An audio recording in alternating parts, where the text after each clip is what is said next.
Okay.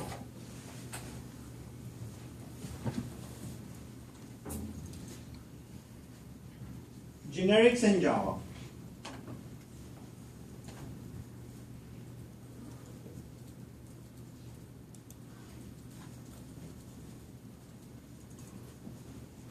So there are a few comments here, folks.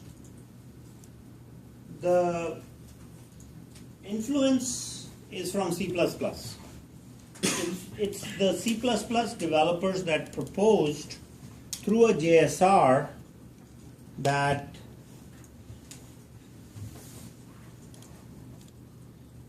there should be a concept of templates in Java. And so one wonders why. Because you have abstract classes, right? So there is an element of abstraction that can be added, and as you have learned in this course, that usage of interfaces and abstract classes can live in harmony to produce APIs. So like if you were to develop an app like Facebook and Facebook APIs, you've done that in effect in Lab 2. So now what do generics bring in addition, right?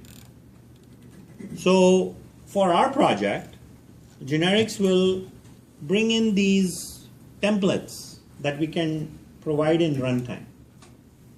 So let's try to understand what a generic is, what a template is. So a generic or a template is a type definition that is done in runtime. That's like the book definition. But that's kind of boring because I used to think of templates as the Stone Age printing presses, a printing press, and you'll go and hand set the fonts, and then you'll use manual ways of printing on paper, and that would be a template. So your newspaper typesetting used to be done manually in the Stone Age. That was a template. What are some templates in my life? Can you think of any? So let's think of our physical world, and we have been able to state what are our classes, what are abstract classes, and what are interfaces in our life. What are some things in our life that are templates?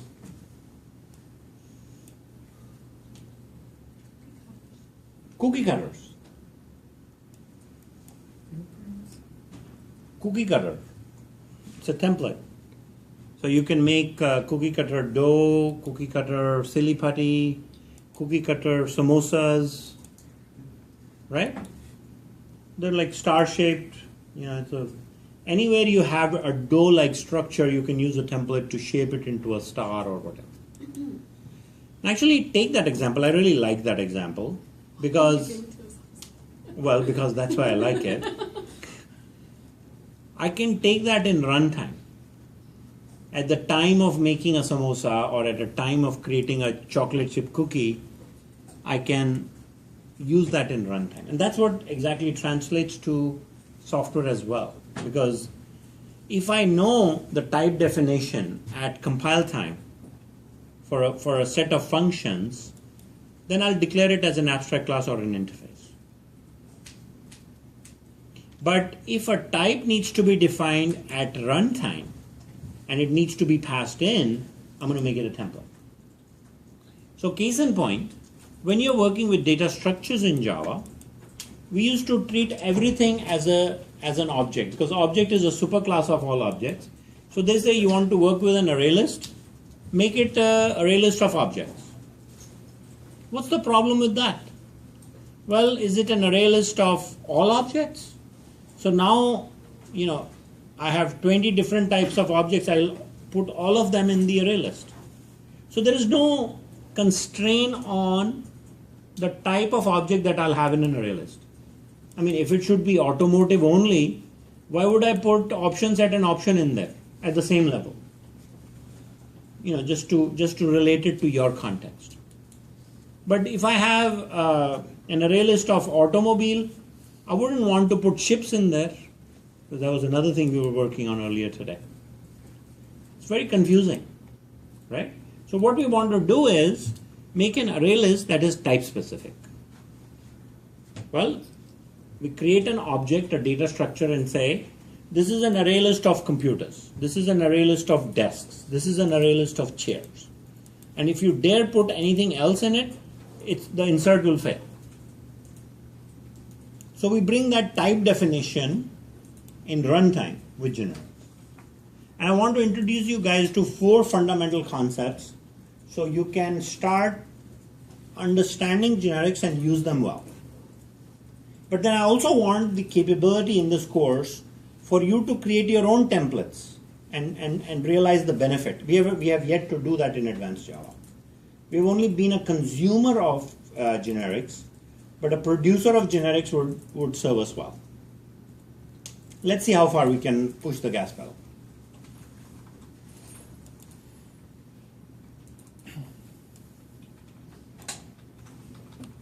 So, templates provide a level of generosity where common functions can be defined, but you might look at that sentence and say, wait a minute, we can do that in an abstract class.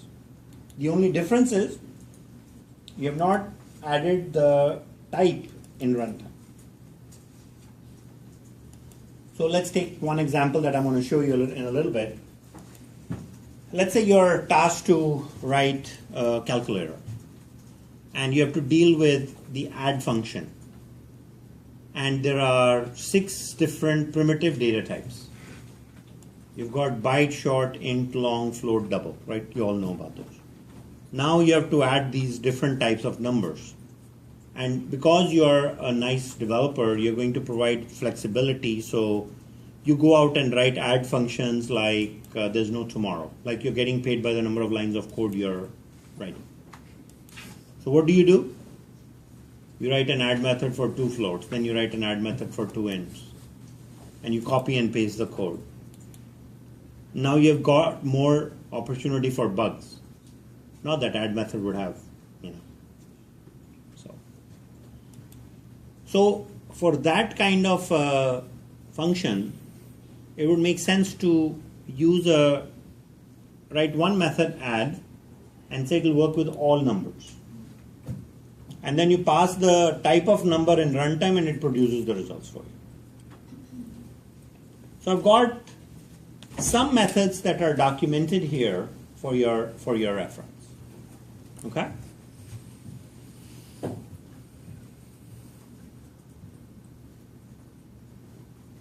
So generic class definitions where inheritance, abstract classes, or interface do not fit. And the implementation in Java is that you pass a type in runtime where all the common operations are implemented. So here is a generic type. I was talking about that add method. Tell me the 2 types and I'll figure out and I'll give you the sum. So templates receive a class definition in runtime. Yeah. So if the A1 is a double, the other one is like an int, what happens then? Is it downgrade or just upgrades the int? You can only pass whatever is a number, and number is the parent class of all. And you can have subclasses. You can have integer as a subclass of number and byte, short, and long as a subclass of int. Right? So as long as you pass data types in the family, you're okay. The moment you have something that's a type mismatch, it's going to give you a compiler error. Excuse me, runtime error, because you're passing the type in runtime. And I'm also drawing your attention to runtime exception management. We talked about exceptions and managing exceptions in runtime through the fix method. When you start working with generics and you have type mismatches, and I'm talking to the self-healing software people in the room, can you think of additional opportunities that will come together as a function of using generics? Right? Some of these things are just fabulous to think about and work with. So here is a generic. I've got a gen class and I'm passing a angle bracket. That's a generic type. So the first thing we have to do is we've got to create an object. So the generic type we don't know, that we will find out in the future when the object will be instantiated. The constructor, we're going to receive that value and we're going to in our constructor initialize. So you can't have default constructors here because you need a real object to work with. Then we are doing something very simple. We say return the object and we say show the type. So this is a method from reflections that simply says show me the name. The reason I'm doing this is so when we run the code, if we pass in a string, we can see it's a string. We pass in a number, we can see it's a number. It's your first template example.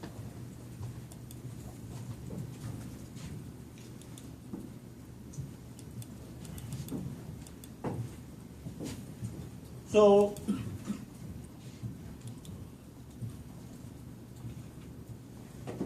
there we are. We're going to build an IOB, an integer object, using gen. I could also say integer a1 equals new integer, but we are using the generic template and we are initializing it with a value. Notice that when I instantiate in angle brackets, I have to specify what type it is, always. Please get to know the coding part. Then when I say show type, it says I'm an integer.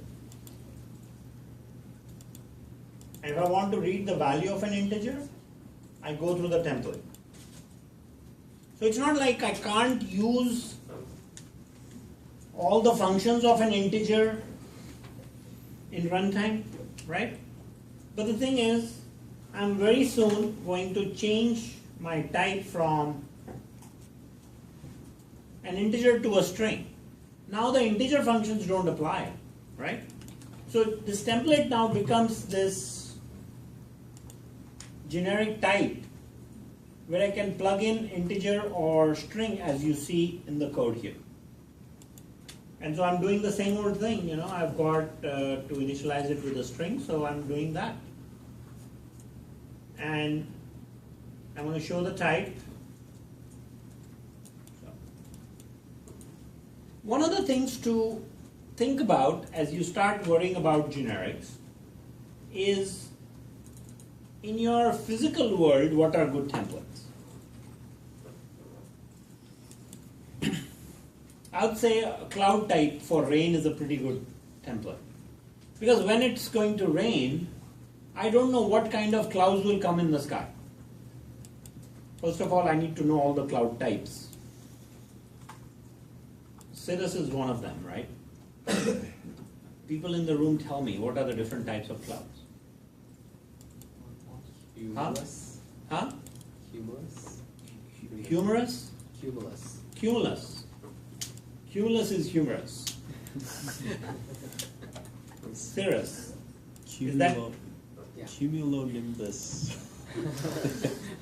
Okay. So there are different types of clouds, and that's a good template, right? If you were to ever write an app and say, today it rained and we had what type of clouds, it could go in a template. Right? And by the way, those types can be either interfaces, abstract classes, or concrete classes. I hope you guys are really with me right now. If you're not, I'm recording this, because at some point in your life, when you're really fresh early in the morning, you may want to watch this video. Because the power of generics is really realized when you can leverage the things that abstract classes, concrete classes, and interfaces provide together with generics. Okay? So, this will require very clear focused thinking. And sometimes late at night, right?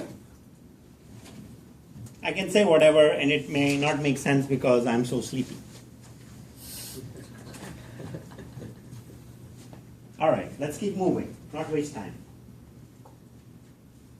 So you can say X, Y, Z, A, B, C, D. You can provide 7 types to a class. Right? I made the last comment that I made about generics in contrast to other object constructs in light of you becoming a producer of generics. How on earth can you take an interface, an abstract class, and what is already very abstract and make more abstraction out of it? Think about that. Right? This is layering abstraction. So when we talk about that, there is a notion in object-oriented design called F-bounded polymorphism or function-based polymorphism. You guys, I know you guys know polymorphism and you guys are so good at it. But when you have function-based polymorphism, that's special in its own right. Let me explain. So you have 2 TVs. You have 2 types. You have a type T and a type V, tele and a vision, whatever, title. So you get 2 types, you pass in 2 types, you initialize, and then you call show types, and it prints T and it prints V. How boring an example, right? It's a copy of what we did before. But now if you have additional methods, right?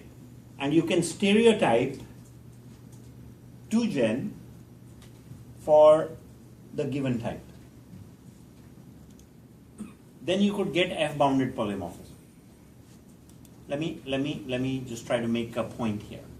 And if you are still with me and you're holding your focus on the thought, you're building a kbb.com type app. You're taking in an automobile.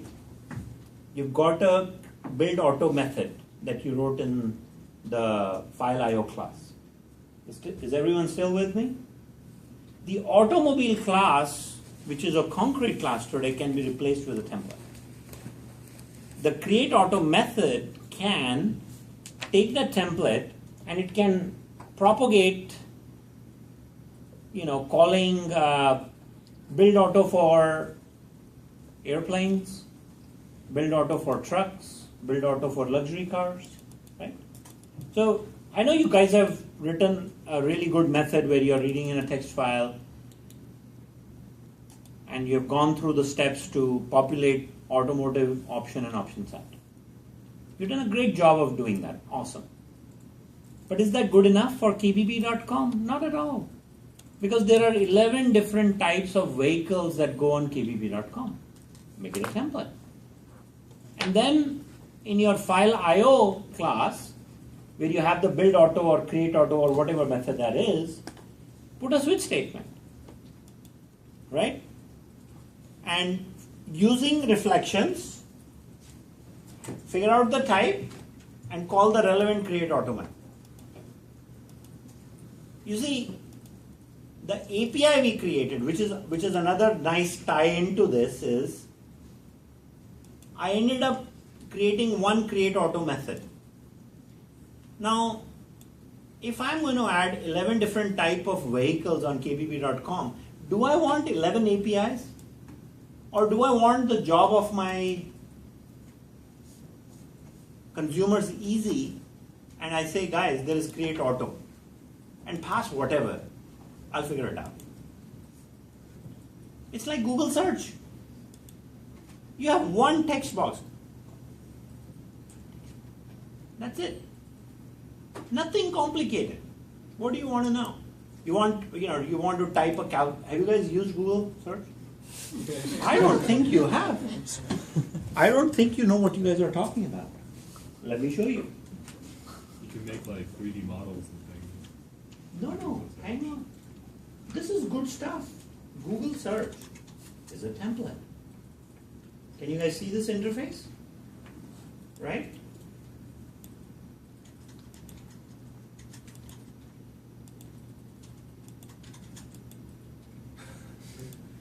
Get it? Okay. Okay, I'm recording this.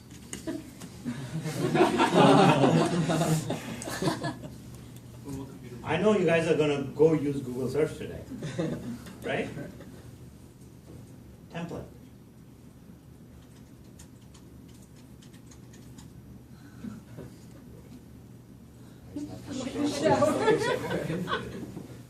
We're using Google search today.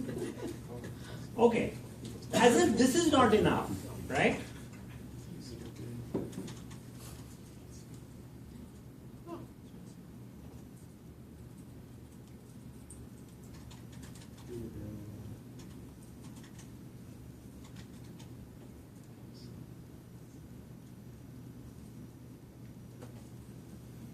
Template.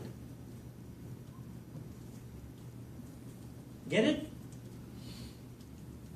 Okay. Good software engineering should have templates. And I'm a Java guy saying that, being appreciative of what C++ people did to Java. There was a time that I didn't think that way.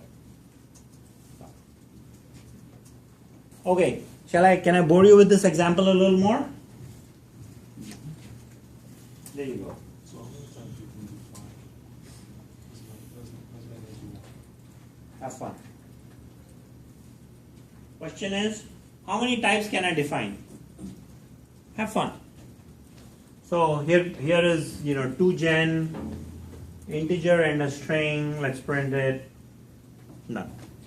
Right? So you've learned two things about generics, that you can either pass one type in angle brackets or n, right?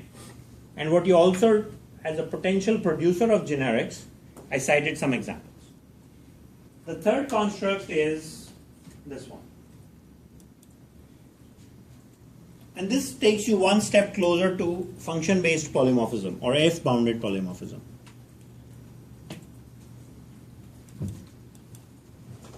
P extends number.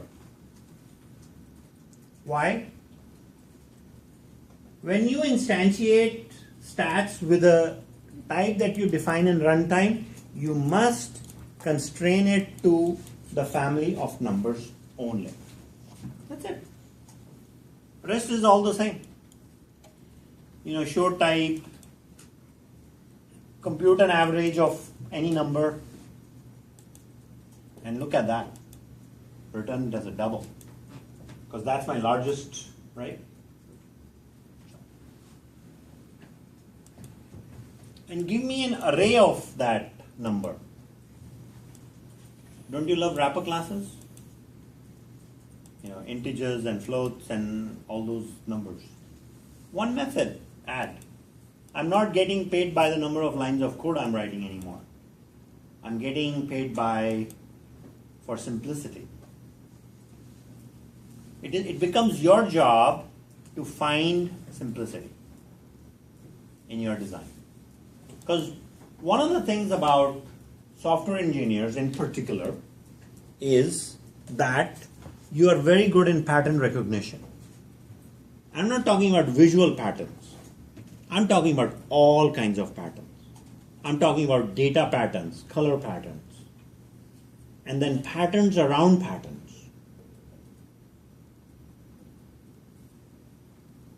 So you can bring those into your design and implementation, right?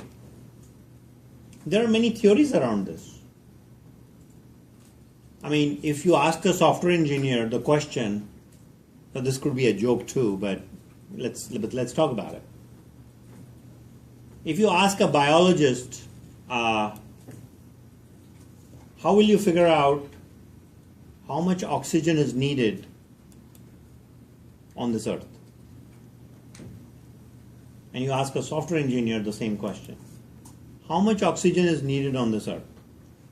So we'll all look at the human population and say, well, there's about 73 people in this world. Half of the world is right here then, right? Because we've got more than 30 people. I'm talking about 7.3 billion people.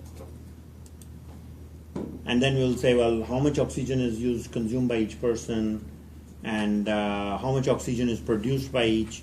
So let's go count all the human beings And the biologist might say, well, let's go count all the trees. And we have to go and look at all the leaves and the surface area of those leaves. But there's also patterns that you can use to do this kind of math. So actually we should go talk to a mathematician. And what she might say is to look at the surface area of the amount of oxygen that might be produced, let's go sample a square mile, right? And then let's see how much oxygen is produced. And then the software engineer will come in and say, well, wait a minute, can we put a tree template in it? So we can say what kind of forest is it? And then we can vary. Because if it's a eucalyptus tree versus a oak tree, thank you, I was forgetting my trees. Right? Tree is a template. And then we can, am I rambling? Are the stories making sense? Okay. T extends number, we compute the average, and now, here you are, get bored. An array of integers, call average. Array of doubles, call average. Array of strings, try to call average. And you will get a compiler error because string is not a child of number. Done? Get it? Okay. One more construct. Same class, but passing a generic type with a question mark. So you can do comparative things with the same class. We want to say, is the average of floats the same as average of doubles? So we're trying to go across types in the same family, right? We created a template of numbers and we are trying to compare the average of float. So I get an average passed. This is an instance method. And I'm trying to see if the average of the current type of the past type is the same as the average of the current. So the question mark would be any generic that is possible. Question mark is anything that's a number. So the question mark is constrained by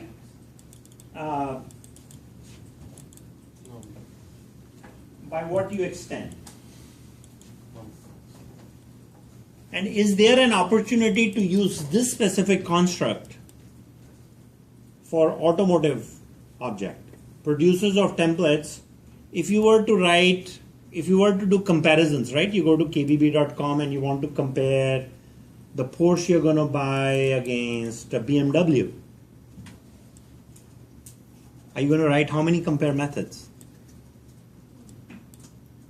Click, click. Just one. Just one.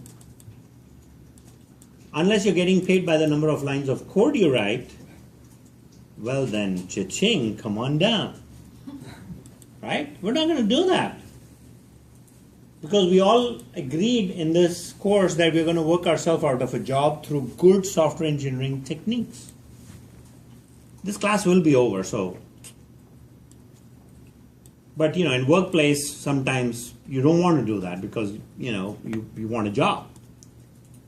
But more number of times that you say and do that I design so I work myself out of a job, you have implemented the hireable interface.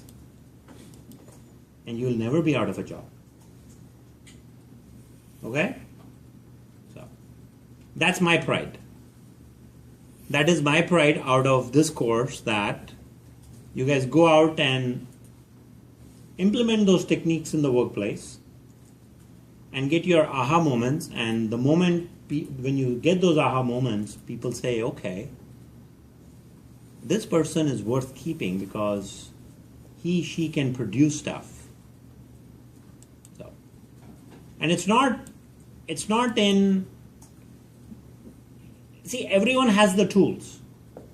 And some people build a hut with those tools, and some build an Eiffel Tower.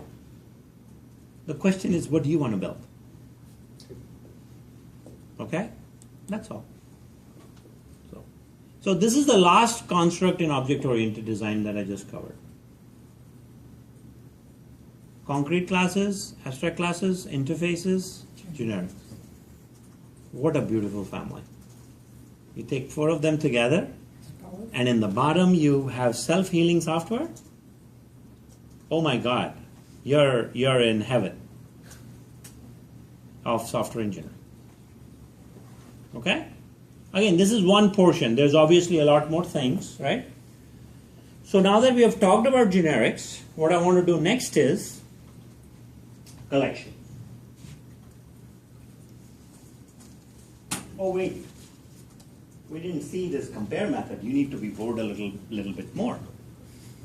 So you compute integer average, double average, float average.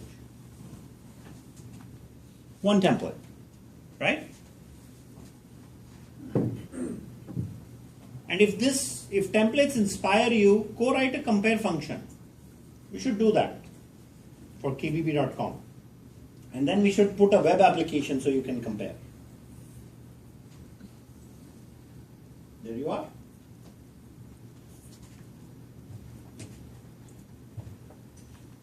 If IOB is same average as DOB, same or different, otherwise are called twice. Comparing different families of objects. Forget about just 2 objects, right? If you can compare different families of objects, that's powerful, guys, and that happens with templates. And you can bring in polymorphism here because the compare method within one family can be contained in that family, so you can pull those out, right? And one of the things for automobile and kbb.com type app would be that there has to be some commonality in properties. And so there will need to be a polymorphism aspect that will need to play as a parent class and child class. Because you can't compare the classes at child level, but you can compare at the top level. Vis-a-vis number. So if there are properties in number, you can compare those. So the comparison has some limitations. You can't compare everything. Looks like you guys are really awake right now. I cannot mess up. Okay.